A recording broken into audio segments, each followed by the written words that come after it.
হযরত লূত আলাইহিসসালাম ছিলেন ইসলামের ইতিহাসের অত্যন্ত গুরুত্বপূর্ণ একজন নবী। কারণ তাকে যে জাতির কাছে পাঠানো হয়েছিল সে জাতি এমন এক অপরাধ করত যা তাদের আগে পৃথিবীতে কেউ করেনি। আর এই পাপের কারণে মহান আল্লাহ পুরো শহরকে উল্টে দেন। আর সেই জায়গাটি এখনও সেভাবেই রয়ে গেছে। আমরা জায়গাটি মৃত সাগর বা ডেড সি নামে চিনি। হযরত লূত আলাইহিসসালাম হযরত ইব্রাহিম আলাইহিসসালামের পরিবারে জন্মগ্রহণ করেন। তিনি ছিলেন ইব্রাহিম আলাইহিসসালামের আপন ভাই হারানের ছেলে। যখন ইব্রাহিম আলাইহিসসালাম তার জাতিকে এক আল্লাহর দিকে ডাকা শুরু করলেন, তখন লূত আলাইহিসসালাম প্রথম দিকেই তার ডাকে সাড়া দেন এবং ইসলামের প্রতি অনুগত হন। পবিত্র কোরআনে আল্লাহ বলেন, অতঃপর লূত ইব্রাহিমের প্রতি ঈমান আনল। পরবর্তীতে যখন হযরত ইব্রাহিম আলাইহিসসালাম আল্লাহর নির্দেশে কানআনে হিজরত করেন, তখন লূত আলাইহিসসালামও তার সঙ্গে যান। এরপর আল্লাহ তাকে নবী হিসেবে সাদুম ও গোমরা জনপদের কাছে পাঠান। সাদুম ও গোমরা ছিল দুইটি জনপদ যাদের অধিবাসীরা সীমাহীন পাপাচারে লিপ্ত ছিল। তারা ছিল চরম অশ্লীল ও বিকৃত যৌনাচারে অভ্যস্ত। তারা সমকামিতায় লিপ্ত ছিল, যা তাদের আগে অন্য কোনো জাতি করেনি।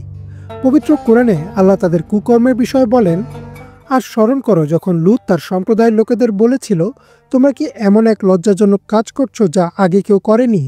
তোমরা নারীদের পরিবর্তে পুরুষদের প্রতি আকাঙ্ক্ষা পোষণ করো। তোমরা অবশ্যই সীমালঙ্ঘনকারী। হযরত লূত আলাইহিসসালাম বারবার তাদের সতর্ক করেছিলেন এবং আল্লাহর দিকে ফিরে আসতে বলেছিলেন, কিন্তু তারা তাকে উপহাস করত এবং তার প্রতি বিদ্বেষ প্রদর্শন করত। তারা বলতো, তুমি যদি আমাদের সমাজে বাস করতে চাও তবে আমাদের নিয়ম মেনে চলতে হবে।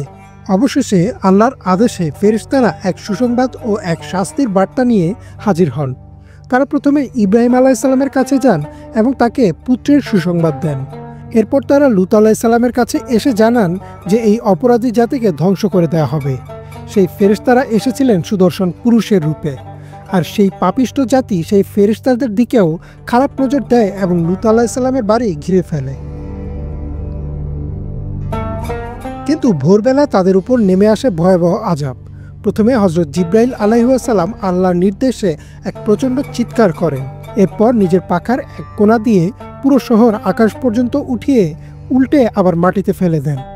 আর তাদের উপর শুরু হয় পাথরের বৃষ্টি। আল্লাহ কোরআনে বলেন, অতঃপর ভোরের সময় তাদেরকে এক ভয়ঙ্কর শব্দ আঘাত করল। ফলে আমি সে জনপদকে উল্টে দিলাম এবং তাদের উপর প্রস্তর বর্ষণ করলাম।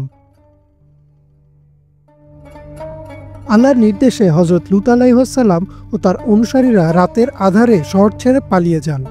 যাওয়ার সময় তাদের নির্দেশ দেওয়া হয়েছিল যেন কেউ পিছনে ফিরে না তাকায়। তবে তার স্ত্রী সে কথা রাখলেন না। তিনি পেছনে ফিরে তাকান। এছাড়াও তিনি অবিশ্বাসীদের দলে ছিলেন এবং তাদের কর্মকাণ্ড সমর্থন করতেন। ফলে তিনিও শাস্তির মধ্যে পড়লেন।